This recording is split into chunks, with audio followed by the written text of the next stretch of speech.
Hey,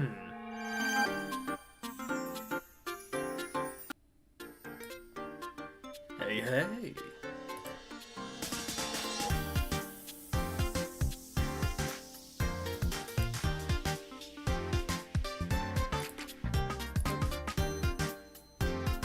Wakey. Oh, jeez. That'll sort itself out. Here, let me do some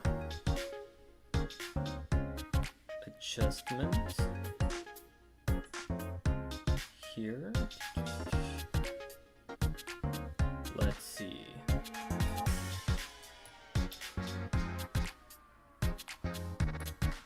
Blue a good color? No. What about green? Green kind of pops. Yellow? Leaning more towards green. Oh. Hatsune Miku color. Nope, we're good. There we go. Have to wake my shit up sometimes. Hey, how you guys doing?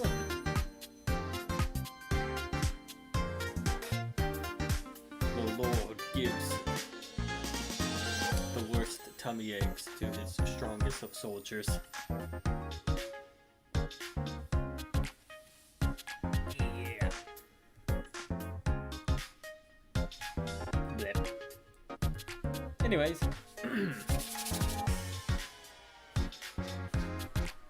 I am going to, because this is a bit of a chatting stream as well as a drawing stream, before we actually start, let's answer any questions.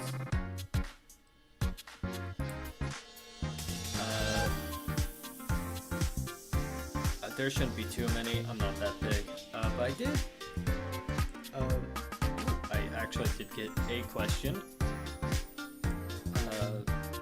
First OC that I made. Here, I should have art of him, but let me actually bring him up.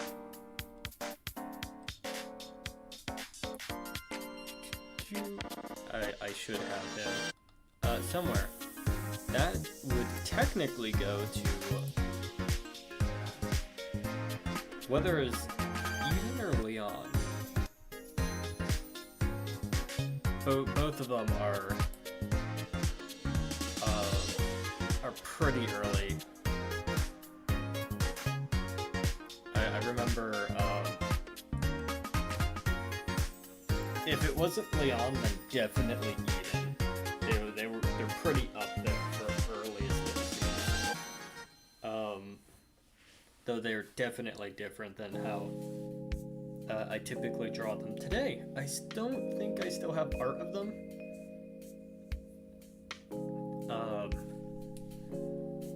But yeah, let me actually... I have a little small comic that I can use as reference to who I'm talking about. Let me...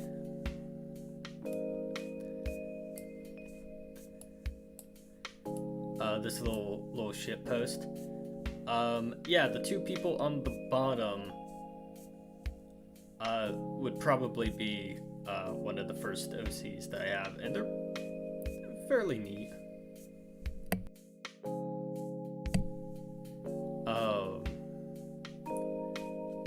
To give a brief description of what the two characters actually are, Leon is a mage who specializes in protection magic, but due to training, due to his special relationship with a dragon, from like a young age, he has a little gimmick where he can. Well, he has a affinity with lightning. An affinity. So he can absorb lightning, and he specializes even more so than abjuration. He focuses on air magic. The person to the left,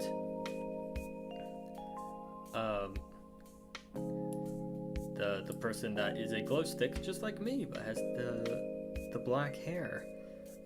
They are named Eden, and they are buds with Leon. A bit more of a bruiser, a bit more of a reckless adventurer type.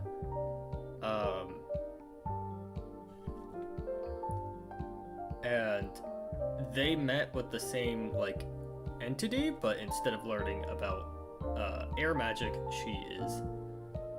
well, like, instead of learning about, like, air and lightning magic, she has an affinity with fire.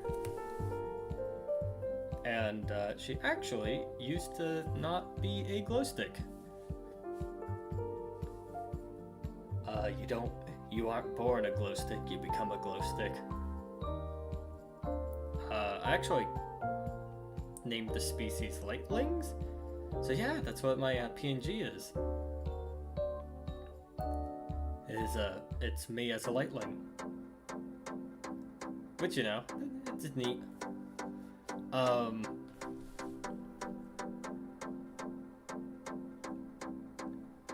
Yeah, and they're buds. They have a lot of abilities if I were to make a game with them, which I'm thinking about doing. They tend to have a lot of abilities that should tie in together. As they're more of a duo than a singular character. Whereas Eden is more of the, like, chaotic, like a chaotic force. Leon seems to be a little bit more level-headed, but he's more easily anxious, so there's your trade-off.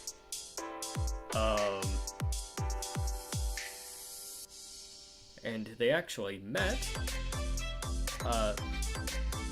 How they met is Leon found Eden caught in a bear trap when they were, like, I think 13. They were both 13 at the time. They're both young. Leon has a brother, but he was designed a little bit after.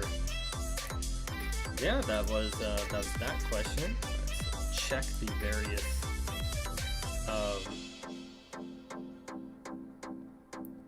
various sites to make sure that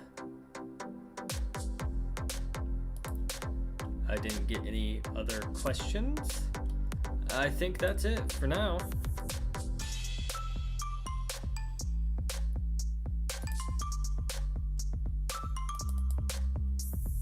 I guess it's just time to doodle then.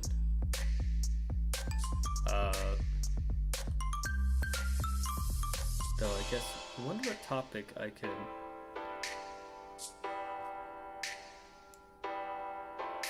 talk about in the meantime.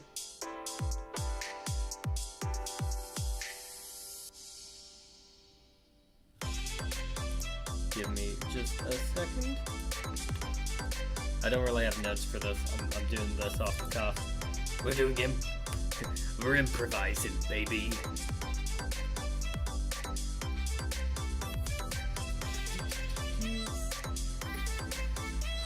I should also position my art tablet so I can, like, do art.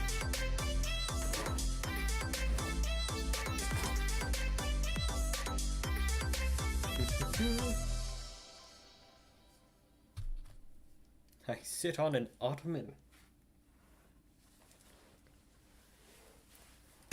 Alright. Oh yeah, my art app kind of has a thing where it really doesn't like being streamed directly, so you're getting full view of the entire monitor.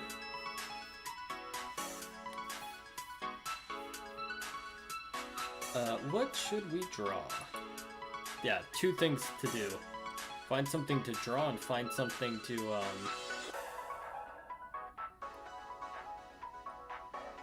Like, find something to draw and find something to talk about. Because we are just improvising.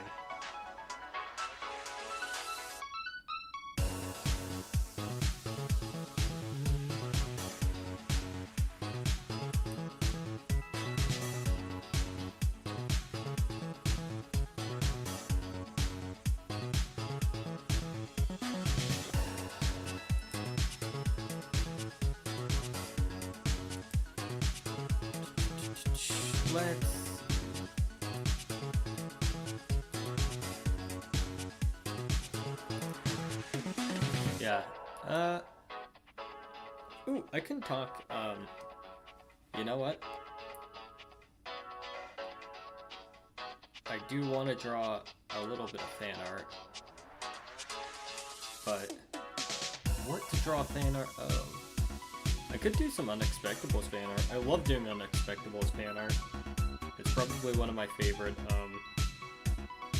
D&D series. You know what, let's do that. We'll talk, I'll talk D&D while doing Unexpectables fan art.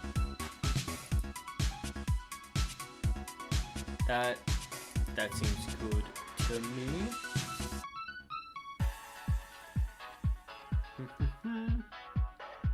I've not drawn art of, I think the only character I've drawn art of so far for the new campaign. I did a couple pieces of art earlier on in campaign 1. Not earlier on, but in campaign 1 I drew some fan art, but in campaign 2 I've only drawn Milo. So Kai, Iskin. Oh, I have a cursed image idea for Iskin.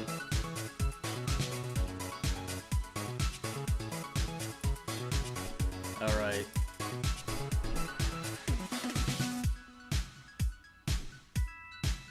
I am going to have to curse you at something, and that is... I will want...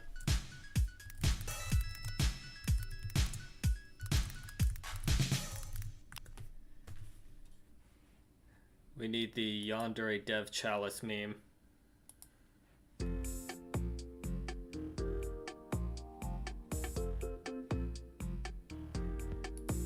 Man, I'm gonna unlock some memory. Some core memories for people.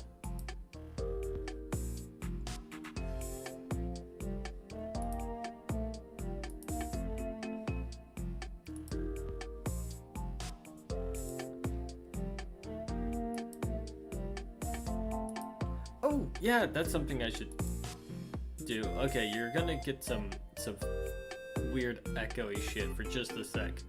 Bear with me, I need to check audio settings. Okay, let's see. The stream is a little bit behind. Oh, yeah, that's something I should do. Okay, it's good.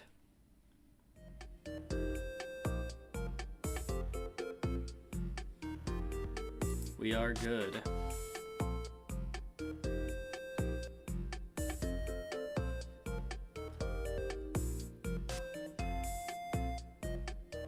I do not need to worry about that. However, I will keep the stream share just in case I want to link it to anybody in particular. Okay, Iskin.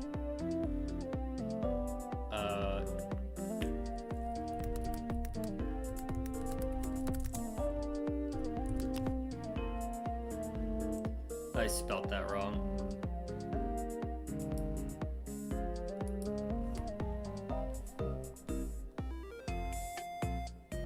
Age 20 plus 1.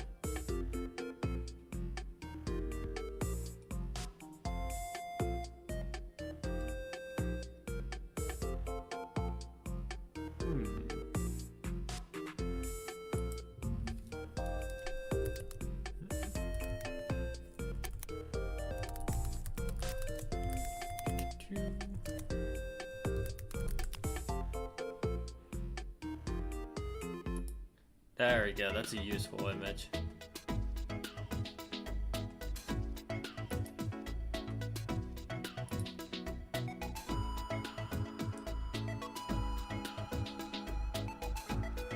So one thing that I tend to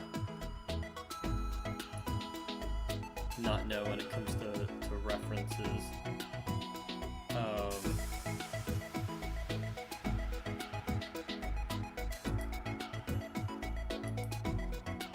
is normally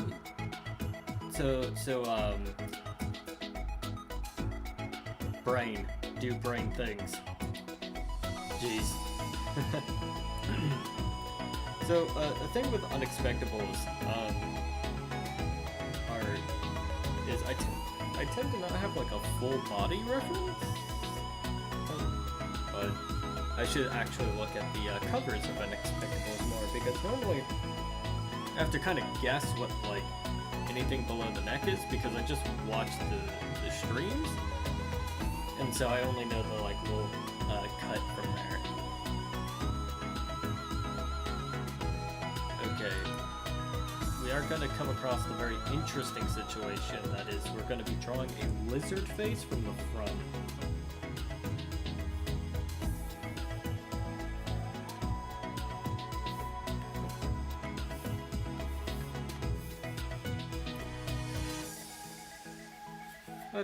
Let's do a skeleton.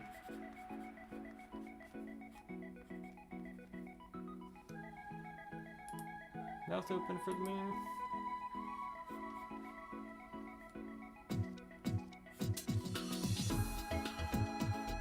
Side of the face.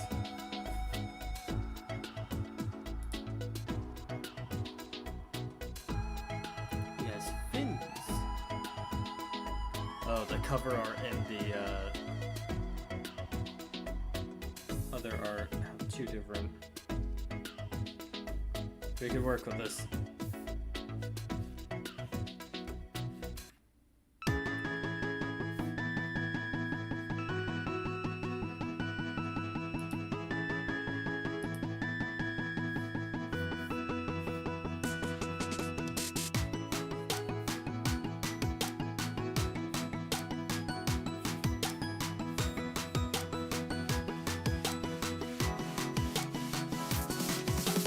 Honestly, should we even have irises on this sort of eye?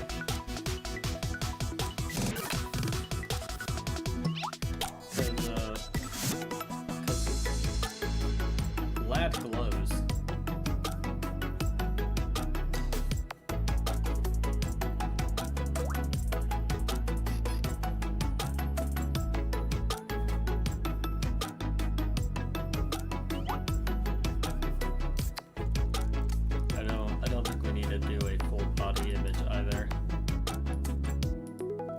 Meme I want to do.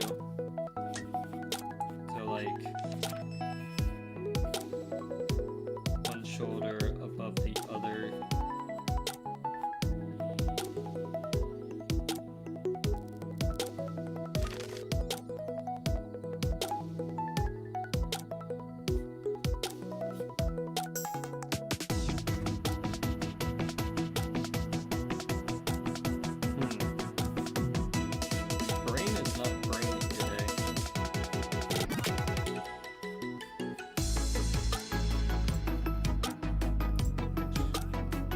I give him a broad chest to completely juxtapose his like -2 strength or some shit like that.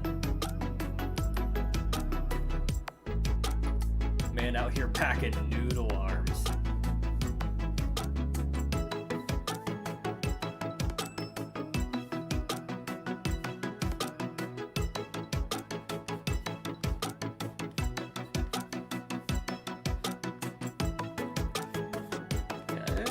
I think making him lankier makes more sense.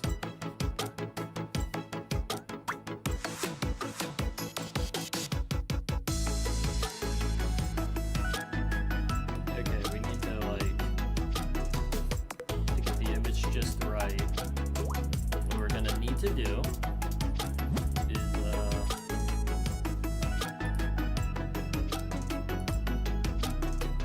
it has to be like holding the camera.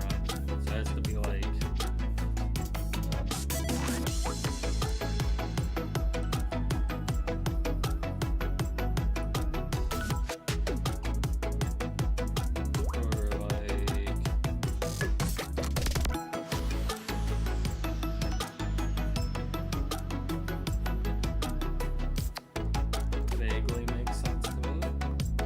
Honestly, the arm is too low.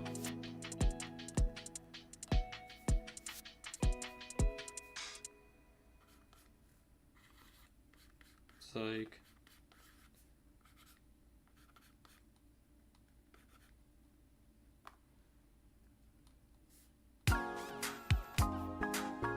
And we'll keep the image like...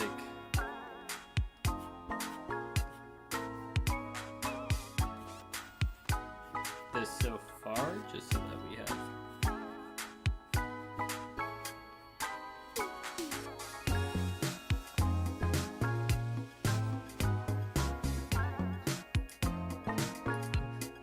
I'm not a furry artist, I'm sorry. Though I could become one. Looking at you.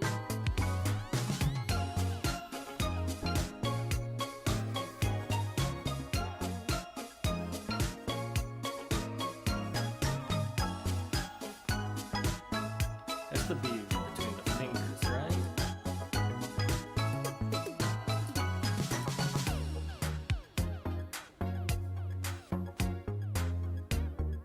Yeah, because it's not in the palm, obviously.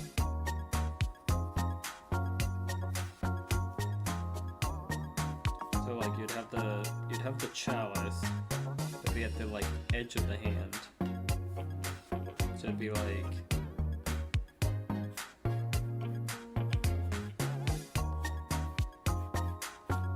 I'm good at drawing, shut up. I may have pressed the wrong button. Yeah, I pressed the right button. Anxious, okay?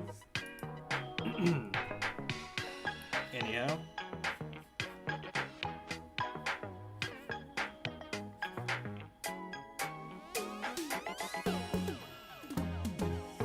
Does he have... Wait, that's a good question. Alright. Yeah, okay, he has all digits.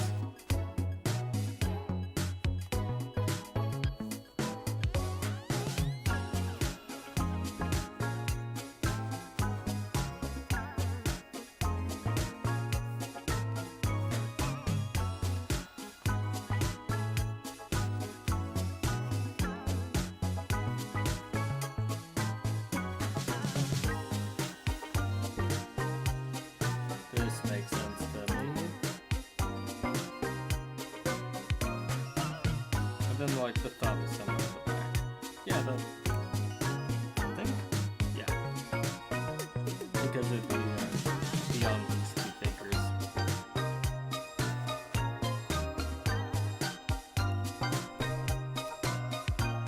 Oh. How do I undo that? Oh. Circle is rotate. I never knew that. I didn't know you. Wow. Just freaking got me a thing.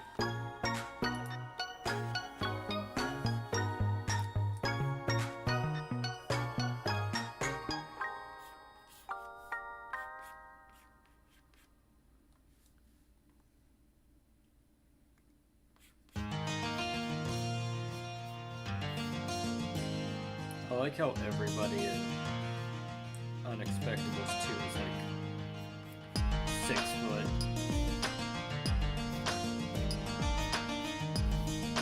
It's goofy. It reminds me of a D&D story. It was some like green text thing or whatever, and it had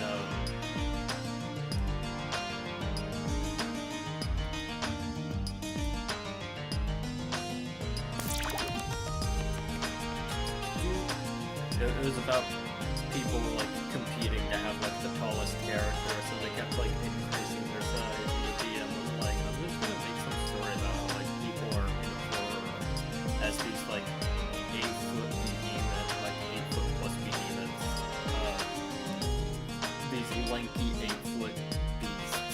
Like, what's about?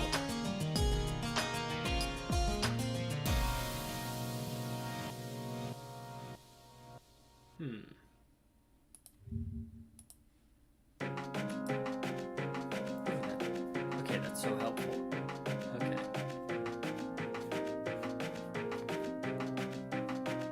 Oh, I like that detail. The fact that he has a bandolier of inks and quills.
Oh.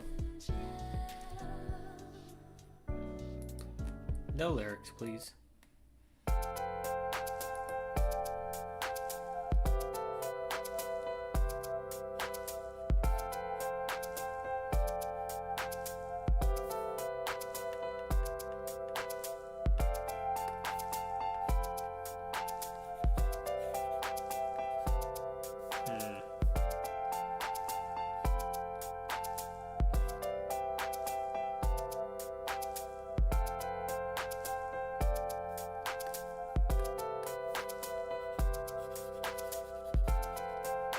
My brain is no longer braining.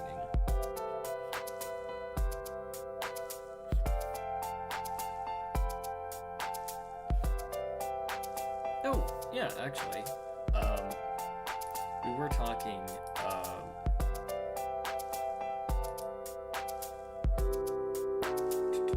I was talking D&D anyways. I could talk about other TTRPGs. And other OCs.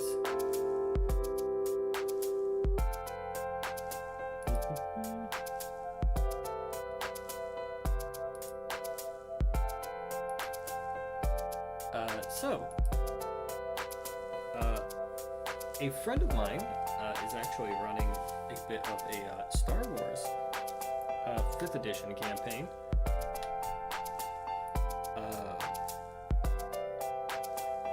Where I get to play a little bit of a grumpy old man named Daffodil.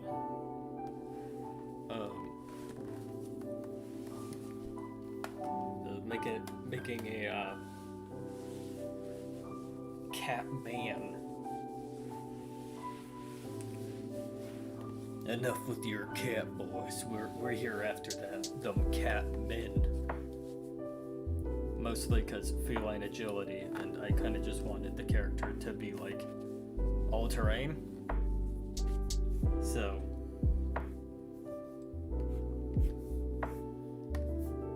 I'm basically playing Tabaxi.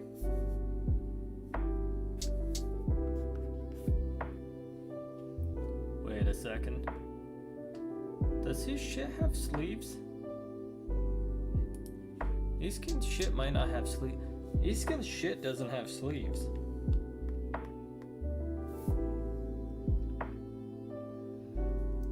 Damn. He's sleeveless. Sleeveless Jim. Slayer of many.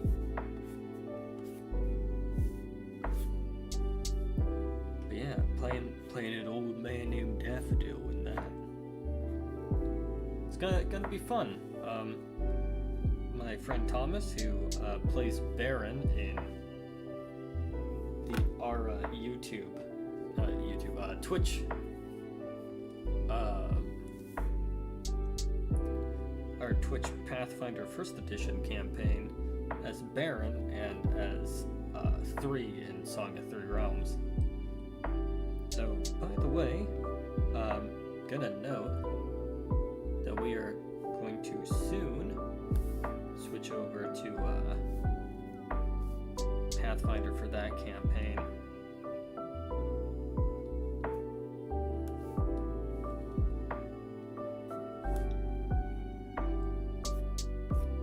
Mostly over a lot of Wizards of the Coast related things.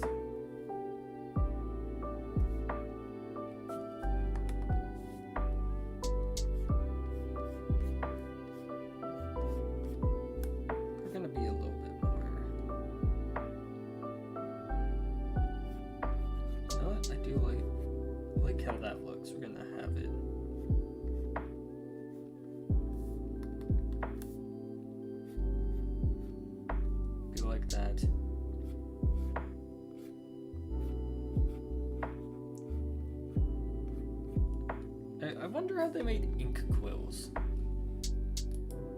Like, I assume it's just, like, because feathers are naturally hollow, you can very easily fill them with ink. You know what? I can look that up.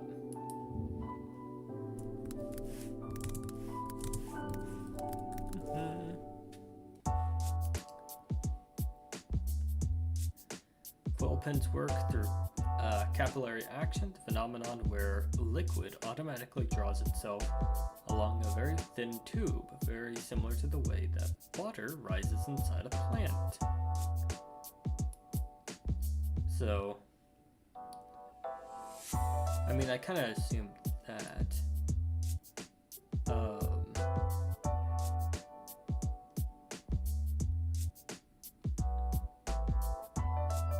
So, well, there's an inkwell.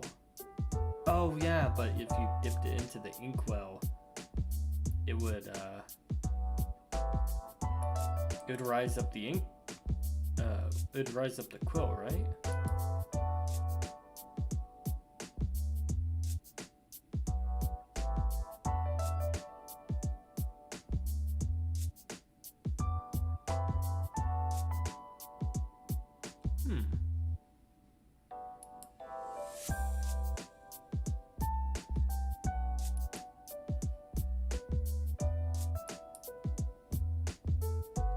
Interesting.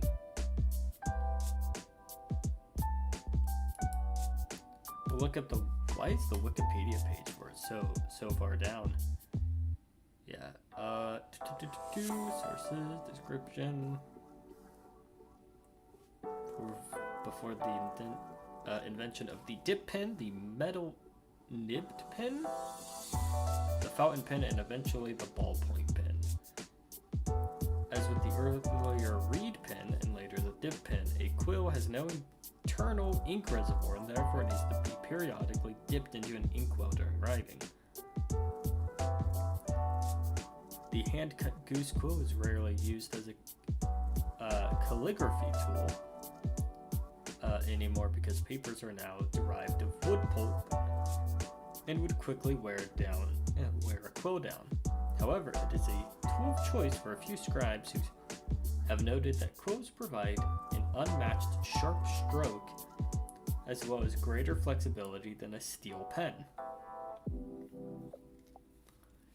The description, obvious. The process of curing the shaft to harden and fashioning its tip into a nib using a penknife or other small cutting tool.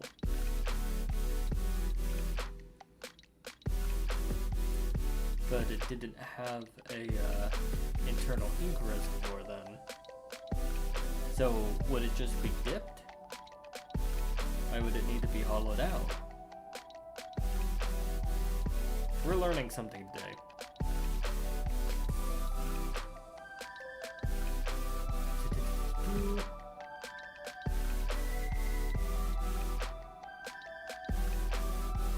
Okay. Flows from the tip through the slit by cap. Yeah, okay. So if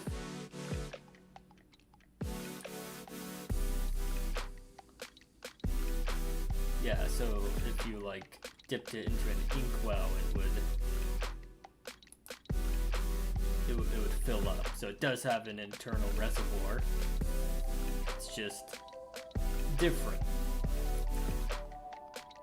Oh, okay. Oh, is the music louder than me? That is weird. Also, hello there, Quote Balrog. I've been doing fine. Let me...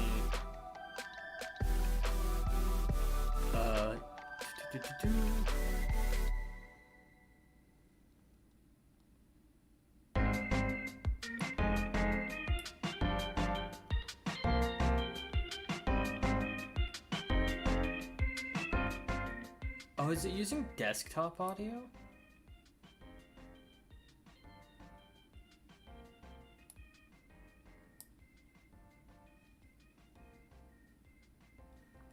I was wondering why it was louder than me. But if it's using desktop audio...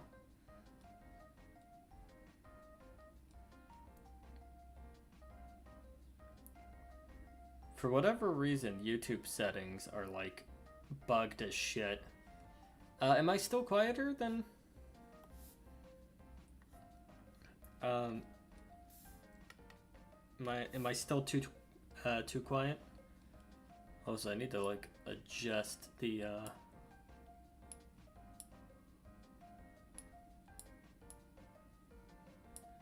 Oh, okay, that's not... Here, let me... Okay, thank you. So it's the desktop audio. I was wondering about that.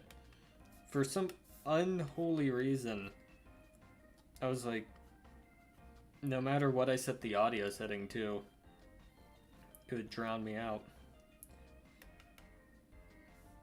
But yeah, moment to derail this drawing of an Unexpectables character with learning about ink quills.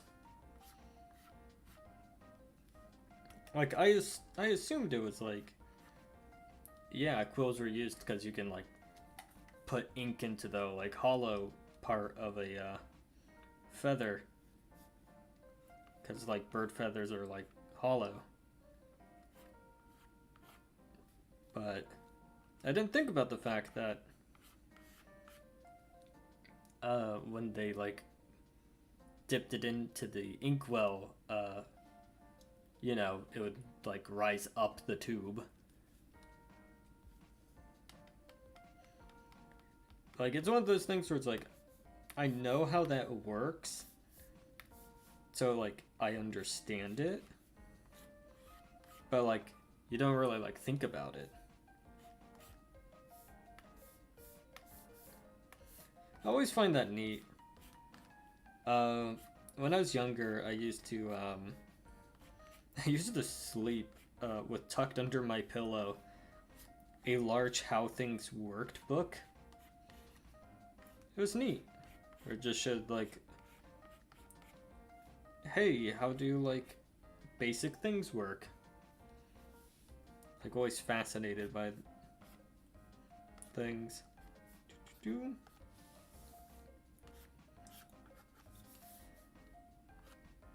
entered the stream a little bit late, but we are drawing Iskin Seat Lolly, I think. Is that how the name is pronounced? Yeah,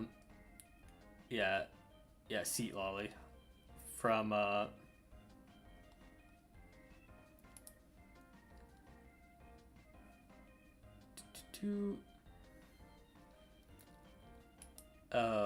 from the Unexpectables, campaign 2. It's a little bit of a the meme might be a little bit of a spoiler, but it's whatever. I do highly recommend the campaign.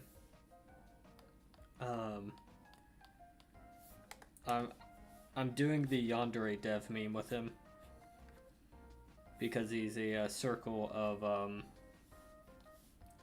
Stars druid.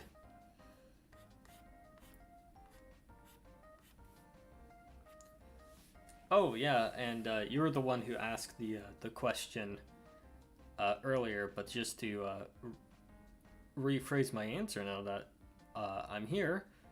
First OC I made, I can't remember which one in particular, but just showing it on screen. One of the two people at the bottom. It's either Leon or Eden. One of them were the first. I don't know which though. Probably Leon. Then Eden came after.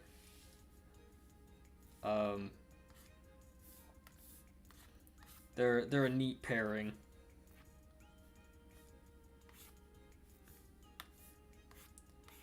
They're now basically a pair, though I do sometimes like giving them their own things.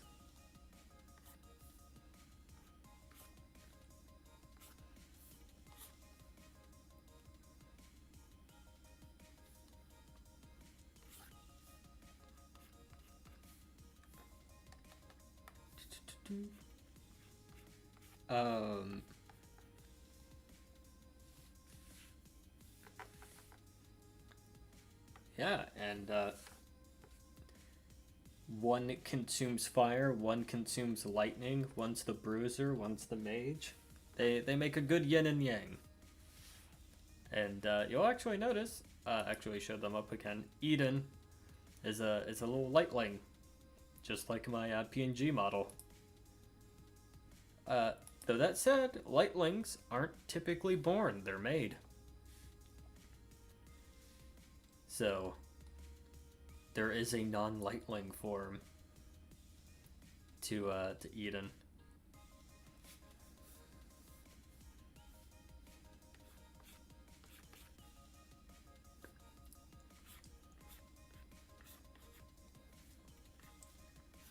Is drawing someone using Yandere Dev memes like an act of aggression?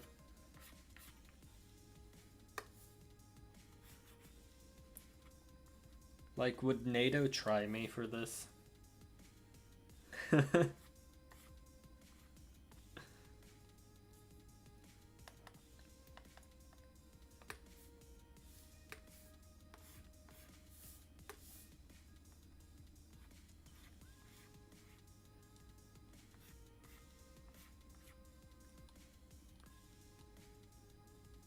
I'm drawing this all wrong.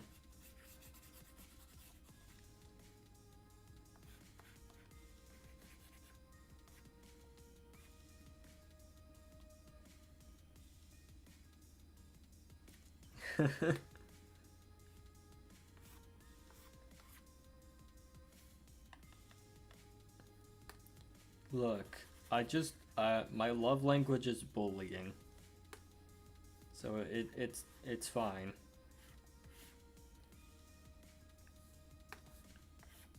If I draw something atrocious, it just means I like them. But like, not in that way. Unless.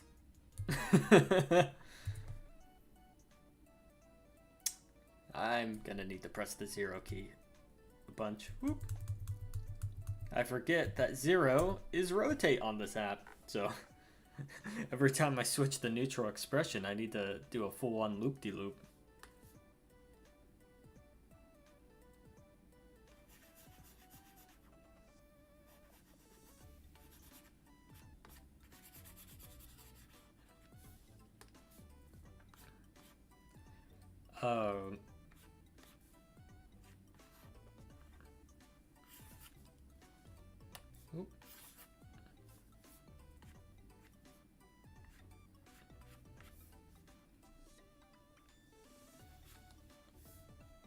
Wait a second here. He's sleeveless.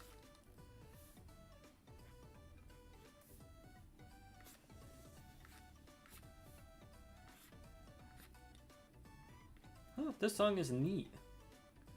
What's it called? It's gonna be a bunch of Japanese characters, isn't it? Nope. Nope, it is Restart by Yuhei Kamatsu? Neat. It's royalty free, by the way, because it's part of the Dova Syndrome collection. So if you ever want some good royalty free music, Dova Syndrome is really nice.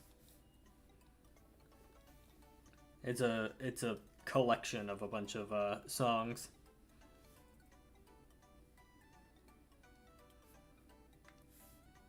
Which include several different artists.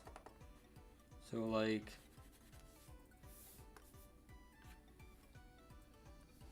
you can have a little bit more than one person's range shown.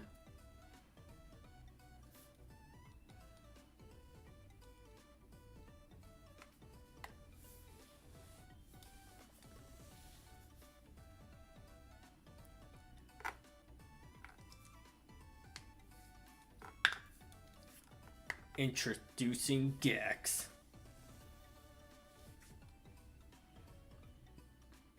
Man, there's a meme I want to show, but I don't know if I can on YouTube. But I love the Gex meme.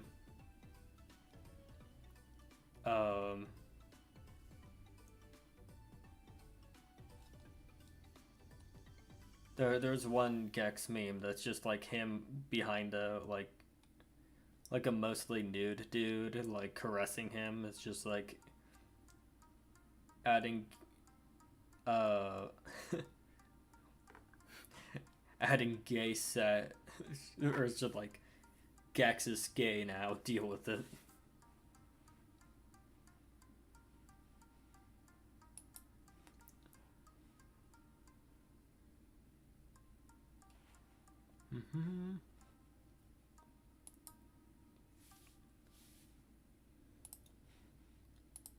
You know what? I'm gonna be a lazy piece of shit when it comes to coloring in Easkin, and I'm just gonna color picker. Wait.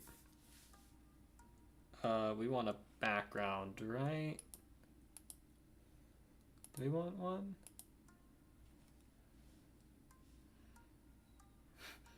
Okay, I know what I'm gonna do. Okay, screw the color picker for now. We're going to remove you. We are going to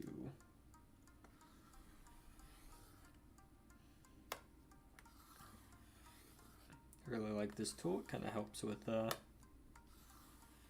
keeping lines steady.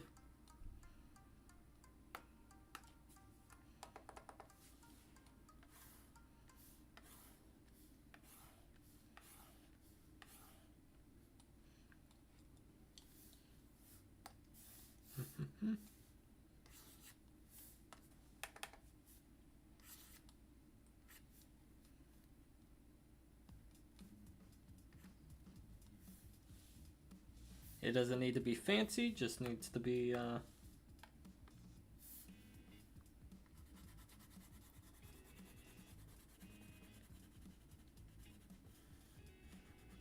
we need the door behind him.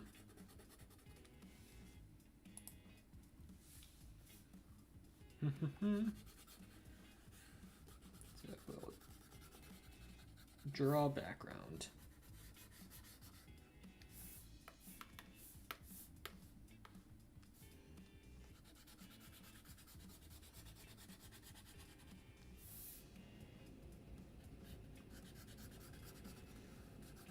The funny thing too is the person who plays Eskin definitely knows this meme.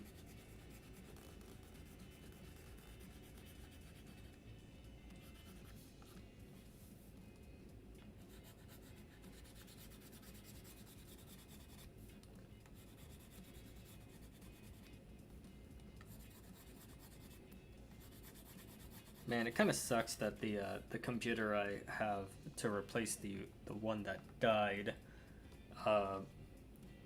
due to house flooding. It really sucks that that one is real bad when it comes to streaming certain games, because I did want to continue my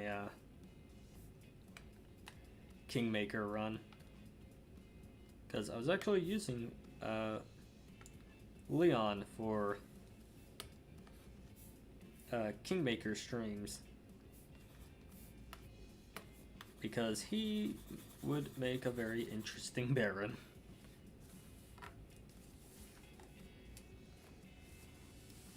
You know what? I probably could have made Acta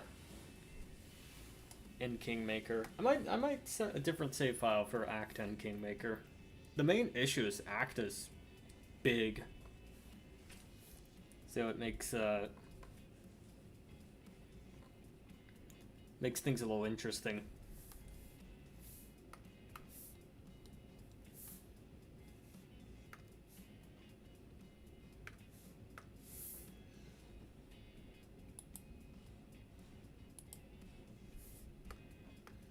Okay, now we can cheat with color picker.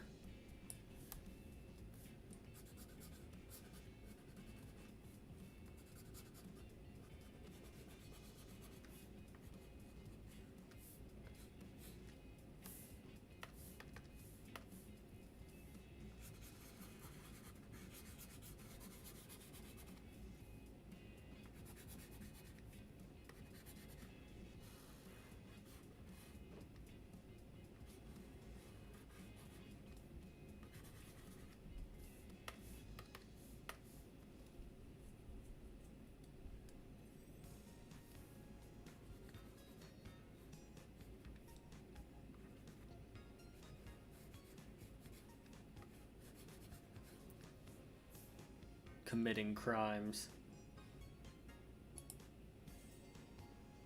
The War Tribunal will see you shortly. Oh yeah. Going into old D&D stuff. I mentioned Acta, which is actually a D&D character converted into a player character, well, adapted into other things. It's kind of funny because ACTA was used for potentially the worst DM experience I've had. Oh, my allergies might be kicking in. Start to get coughs when that happens. It's real bad.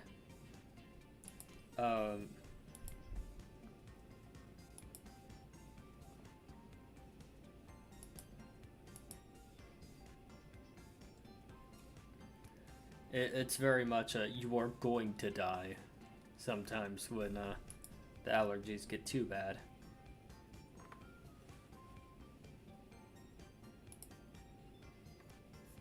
But we can manage. Let's see here. I want that. I want that blue.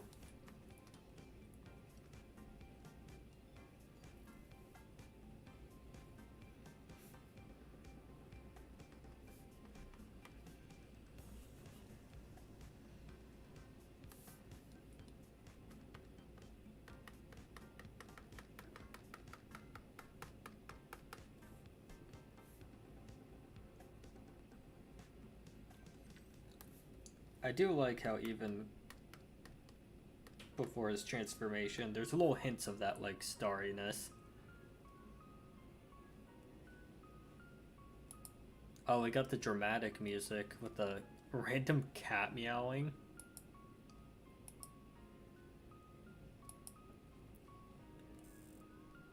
Kitty type beat.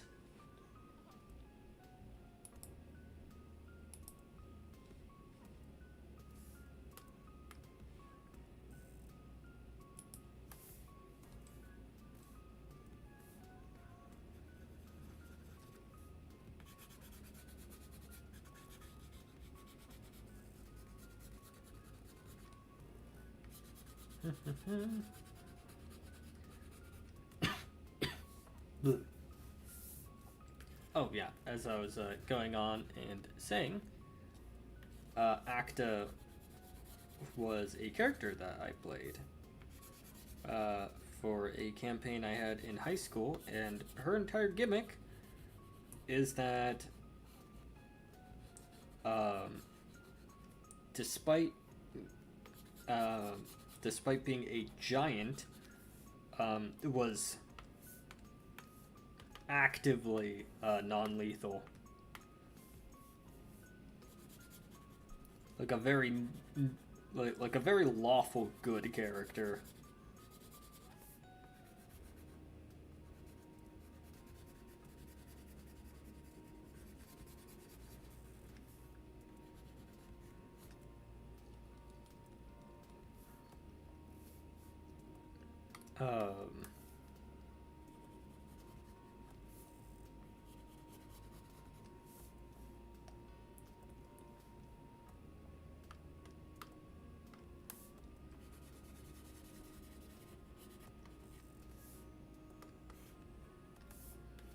I'm now getting less lazy because I'm just going, fuck it, we ball.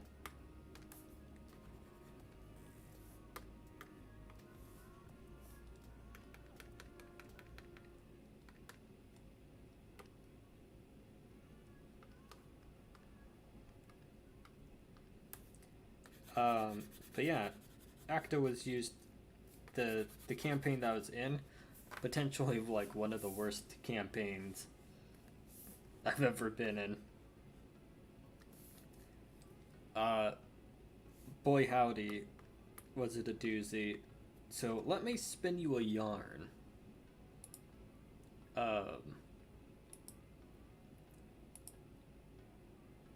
Allow me to spin ye a tale. So back in high school, me and my buddies played D&D a lot. Weekdays, weekends, whenever. We just didn't care, we'd just do it. And my friend Jessica had a friend that wanted to be to like join in with the group, and we're like, yeah, whatever, it's fine. They knew them for a while, um, so they didn't think it would be like all that bad.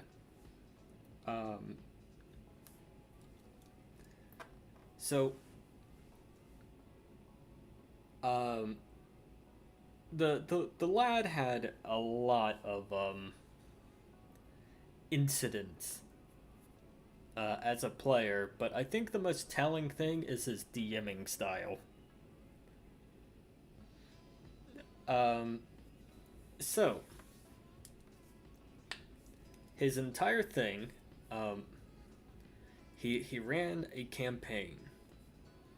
Uh, we shorthand called it like dark campaign because um, the entire thing was essentially we're supposed to be like a monster mash.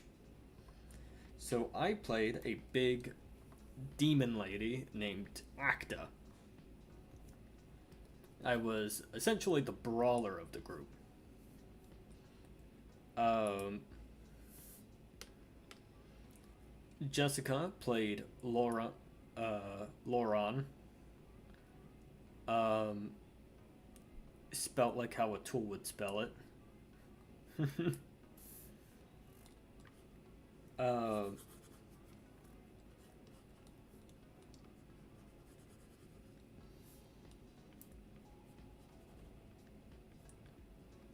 and Lauron was like a drow. He was a drow monk.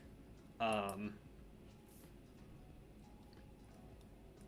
our buddy Greg, who plays Avram in Voidwalkers. Um,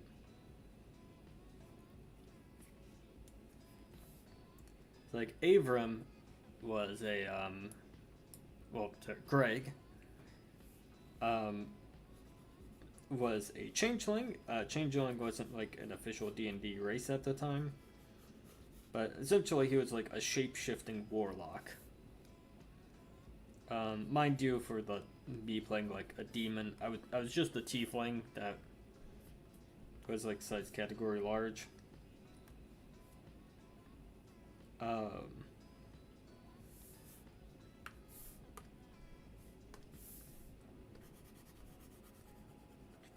I was just a size category large tiefling, and I wasn't even size category large at like.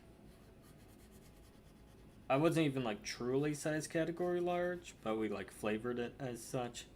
Um, it was just a tiefling with a brawny feat. Um,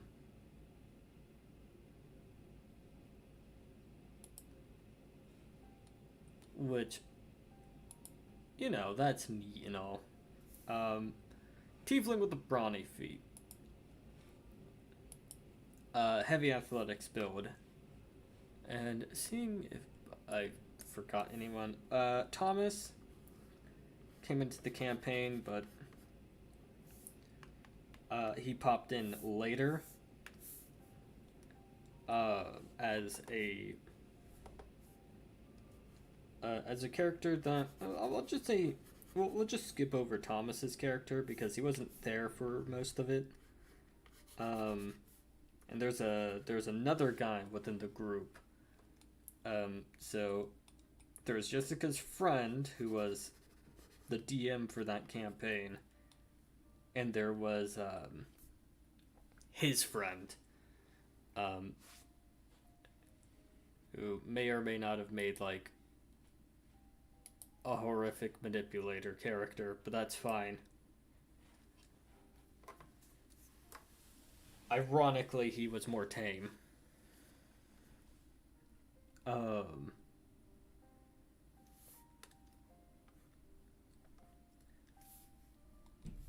so, the campaign essentially starts with an encounter that we kind of had to cheese to get through, but no red flags there.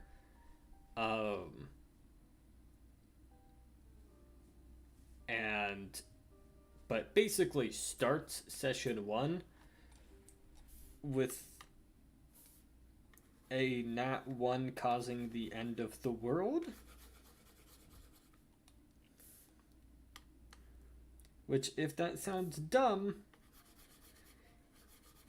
it is. So yeah, a Nat 1 basically caused the end of the world. Session 1.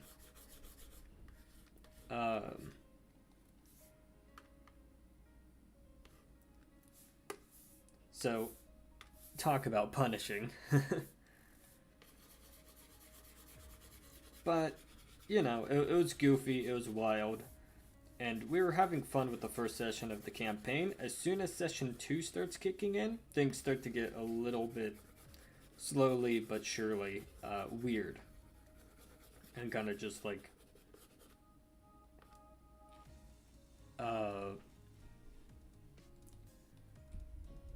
and not particularly like fun. So I'm just gonna do a brief like highlights of what basically of like what went really badly. Firstly, the characters barely had agency over the plot, which, like, depending on the campaign is okay. If you're making a campaign where it's just like it's a one shot, or you're a bunch of soldiers just following orders, you can overlook it.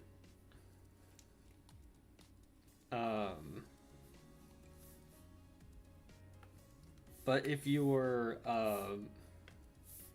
but this was one where it's like, oh yeah, the end of the world happened. Let's go and fix it. You think the characters would have like a little bit more agency, but not really. It was railroaded to hell, and not even like a good way. So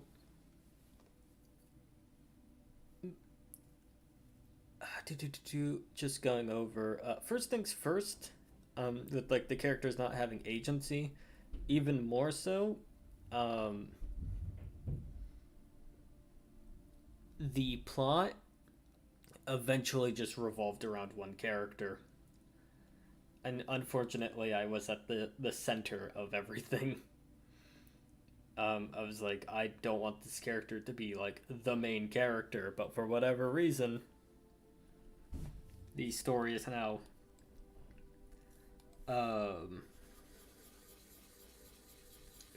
bending to this protagonist. It's like bending to Acta, because it all kind of starts when Acta starts helping out a bunch of like she starts helping out a bunch of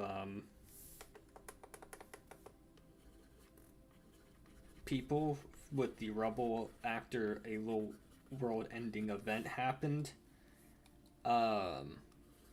from the previously mentioned Nat 1 incident. End of the world Nat 1. She was just helping people with moving rubble. And, I mean, obviously the character looks like a little bit of a freak. So it's like, hey, just, guards get involved. And it's fine, because Acta just goes up and is like, yeah, here, let's just try and talk this out. And oh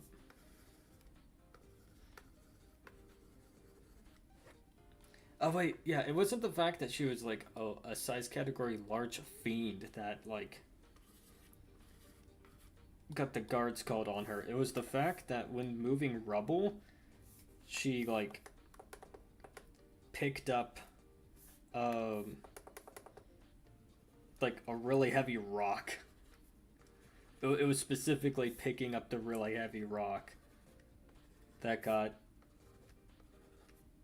um that got the guards called on her. It wasn't being being a demon. It was picking up a rock.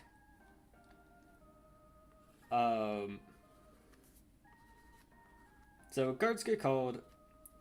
Try and handle it diplomatically.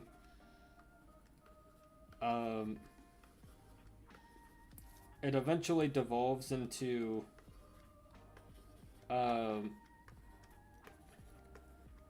to not get people killed. She has to 1v1 the guard captain.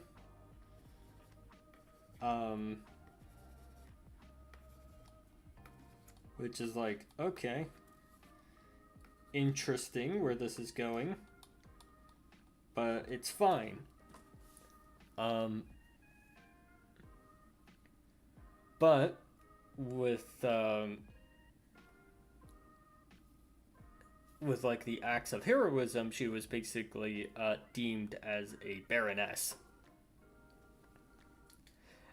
Damn, I really should have used Acta for Kingmaker now that I think about it. She literally became a baroness.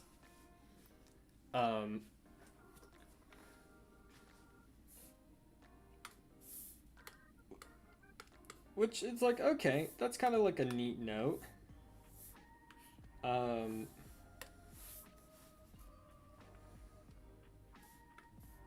It's like kind of a neat note, not too intrusive, because like, oh, okay, yeah, the citizens have deemed her baroness. It then started getting into like a bit of a Kingmaker political scene, which was like not too bad, but the character we were helping out is like, why the fuck should we help you? Because the character that we're like attempting to turn into a king was like DMPC as fuck. And like massive manipulator type of guy. And anyways, just a long story short, because of Acta doing a bunch of heroic shit, it basically made it so that Acta needed to be there for every session. Or else the plot won't do. Plot won't progress forward. Because for whatever reason, it's like, oh, well, obviously Acta needs to be here for an insert plot point that clearly should involve other character. Especially when it's like, oh yeah, Acta's not good at these sorts of like insert blank situations. This would be a really good opportunity to let another character shine. It's like, no, Acta needs to be there. Even if it like doesn't otherwise make sense, because like, okay, Acta is a baroness, but I don't see why Acta needed to be specifically at like a court proceeding, or honestly, it would have been Acta being directly involved in a court proceeding would have been fucking weird. Also, artifact retrieval was like, look, can I can miss a day, it's fine. But it was essentially like no one else's character got like a plot point of their own.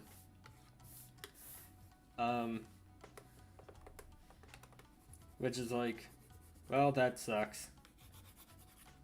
And it's kind of like a nitpicky thing. Like, it's very hard to like manage everybody's stories at once. Like I know, but I think where the campaign really ends up being bad is so mind you, at the context, we were like just teenagers at the time that this campaign was being run. So like we were teenagers, and the campaign got a little bit fetishy, and it was making a lot of people uncomfortable. So I'll go over kind of like a brief list of things that he included. Like he tried that he included or tried to include into the campaign that made people uncomfortable.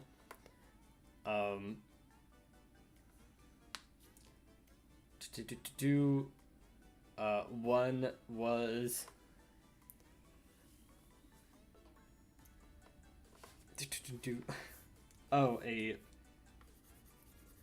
there was a moment where he wanted he essentially tried to have villagers get like a little bit sexual assaulty with the rogue, which I didn't like the rogue player, but you just don't let shit like that stand. So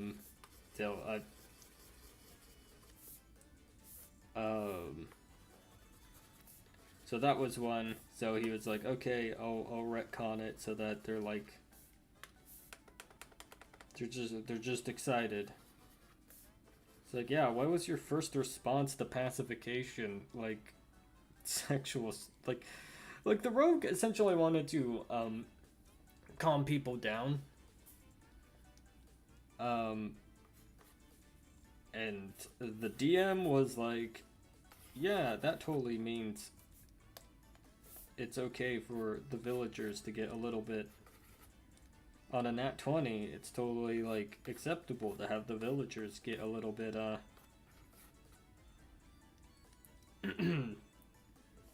non-consensual. And that one was probably the most overt. There's a couple things that I'll there's an example of something that's like, it's not really it's like not really, it could be a kink thing. We read it as a kink thing, but we're like, you squint real hard at it. Mind you, again, teenagers at the time that the campaign was running, and not all of us was comfortable.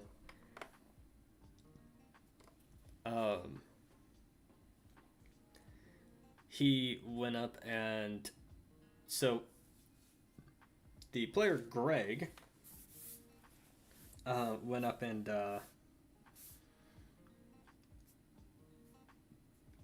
he was playing a warlock, but you know, knowing the Eldritch Blast memes, he didn't want to just Eldritch Blast. He wanted to be more. And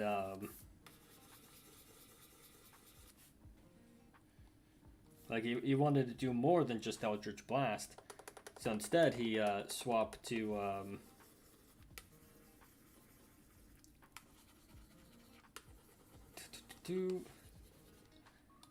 he used Mage Armor because he was like, yeah, how about I just like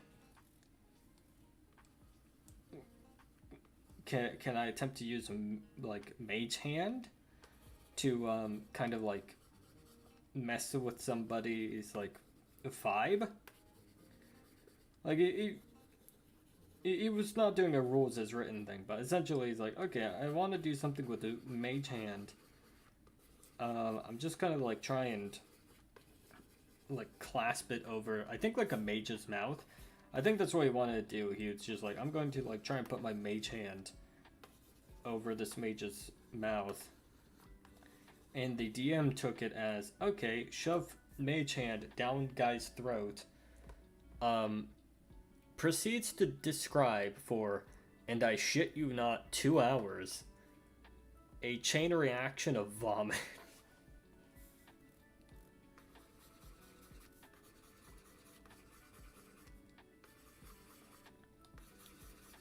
It's like, oh, you poke his uvula and he vomits. Now everyone roll Constitution to not vomit. That was a rather weird scene.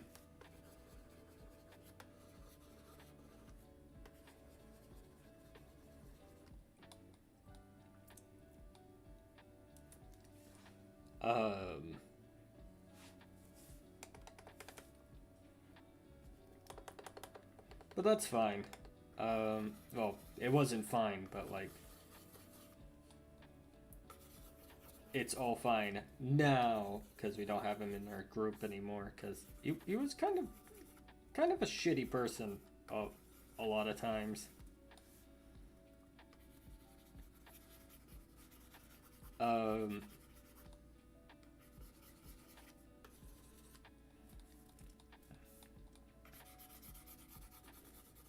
Like he cheated on his like girlfriend. He was not like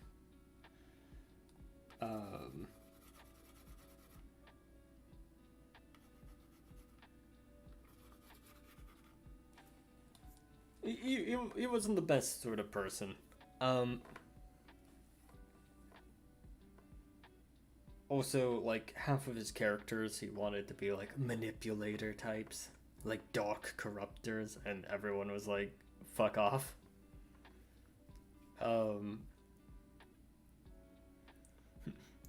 Can I at least roll persuasion to convince your character of blank? Like, no.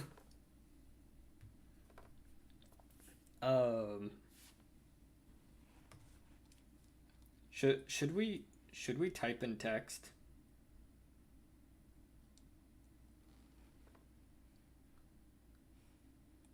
Should we use text for this?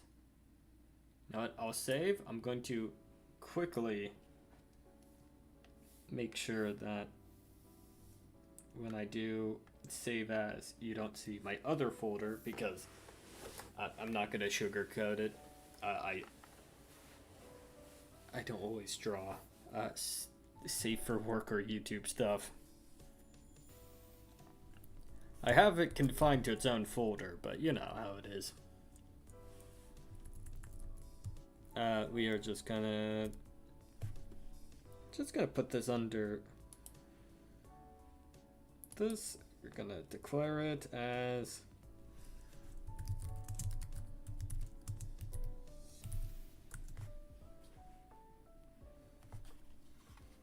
there we go. That's one picture done.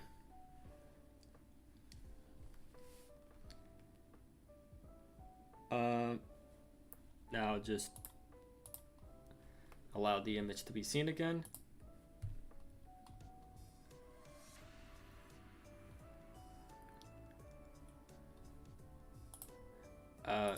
We'll post this.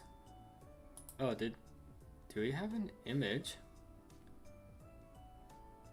Here, let me do this just in case, because I am going to. I did allow most people to ask a question. Okay, nope, different meme.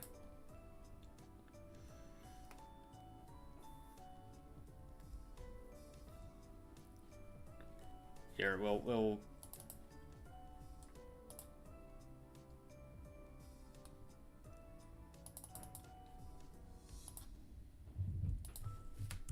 I'm just going to. Oh, looks like the neighbors are awake.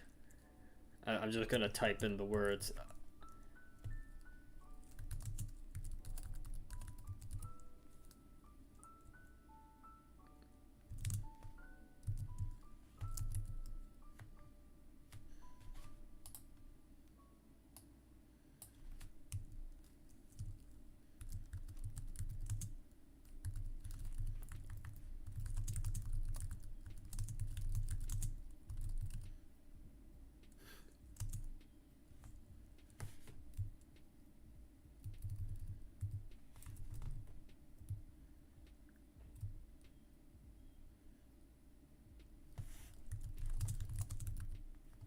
Do.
I spelled that wrong.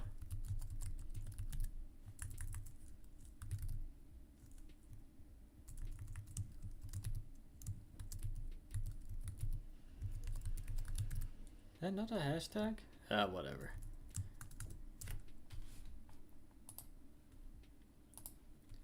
Let's just send it.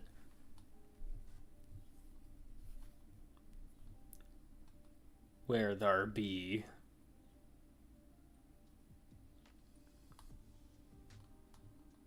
Wait, where is it? I saved it as a PNG, right?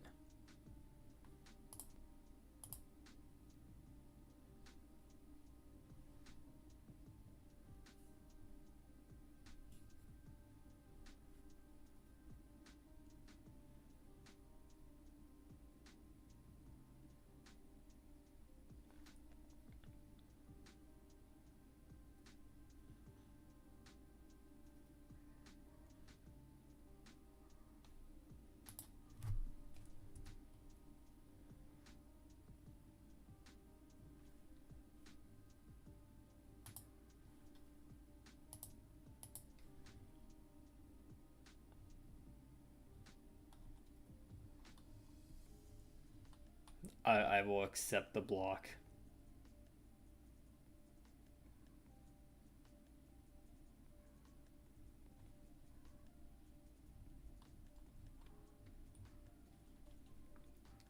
All right, that was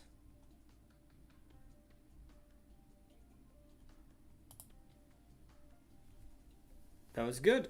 We're gonna do another round now that we're done with the meme.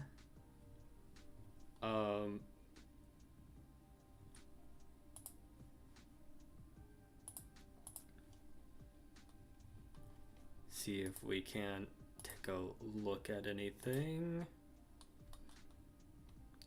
Does not seem that we have any more questions. Fiddlesticks.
Yep,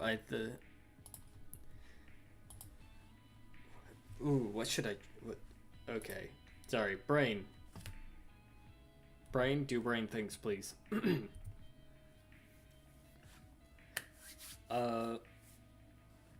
could draw a new thing. But what will it be?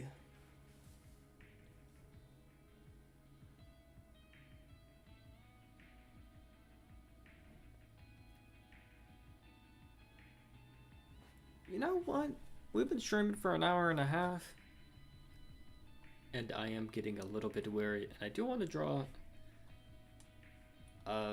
There's a poll that I did on my alt account on Twitter that just finished. So I think we're just gonna call it here. Thanks for stopping by. Ooh, I didn't necessarily finish my story.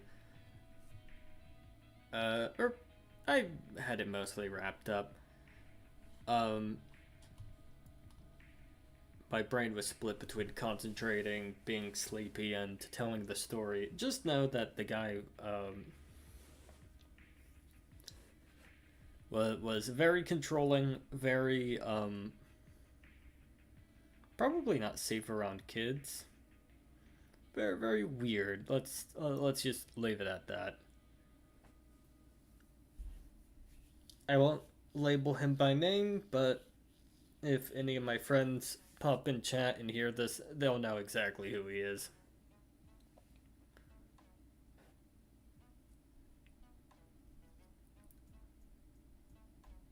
I guess I should do a little bit of an end roll. Hi, this has been Lore Expectations. You can find me on Twitter at Expectatio1. I didn't have enough room for an S, I think. So there's that. You could follow my unchristian alt at Abode Chaos. I also have a co-host, Lore Expectations, for the Safe for Work one, the Chaos Abode for the Not Safe for Work one. I also have a Discord, but DM me on any other pages if you want it. I do polls. I sometimes do requests. I do a lot of community interaction, and also my commissions are open.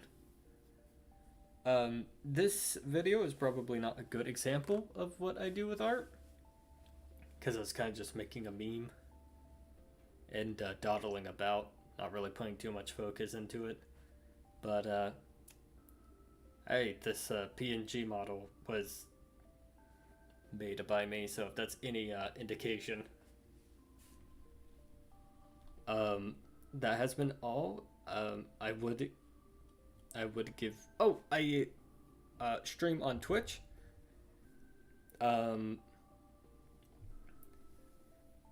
I do one stream every other day, and I alternate. I've been starting to try and alternate between YouTube and Twitch. For Twitch, I've been streaming Kingdom Hearts 2 on critical mode. For YouTube, you probably already noticed, but I've been streaming Touhou Luna Nights. And I think we're near the end of both games.